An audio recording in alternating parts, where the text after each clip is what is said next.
Tuan-tuan, terlebih dahulu jangan lupa untuk klik butang subscribe dan klik lonceng notification. Okey, tak ada masalah. Okay. So, cara yang keempat, bagaimana nak beli emas tu? Beli dengan kaedah auto debit. Okey, ini adalah program yang baru.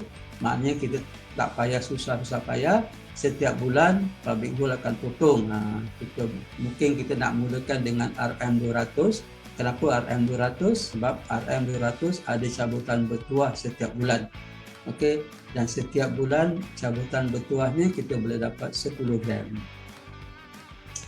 Okey, dan cara yang kelima, kita boleh beli di PG Mall e-commerce platform. Ingat bila kita dah dapat PG code tersebut kita boleh gunakan, kita boleh login di website PG Mall dan password yang sama, kita boleh beli banyak di sana dan di sana juga sebenarnya di PG Mall untuk peluang kita untuk dapatkan income sampingan selain daripada public good. Sebab di sana barang-barang PG Mall bukan sahaja emas, dia ada barang elektronik, dia ada barang kegunaan rumah, dia ada perabot, dia ada baju, macam-macam sejadah, telepon pun ada di sana. So boleh pergi ke sana. Okay, bagusnya di PG Mall ni kalau kita register, dia akan berikan ini dipanggil QR code. Ini adalah QR code.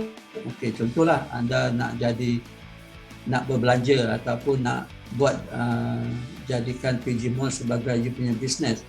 You hanya perlu scan dan isikan you punya email. Di sana nama dan email dan automatically you dah boleh beli. Ini program yang sangat mudah yang Public Gold introduce pada kita. So kita jangan lepaskan peluang inilah. Cuba ambil gambar, screenshot dan cuba scan. Okey, apa yang akan anda terima di sana.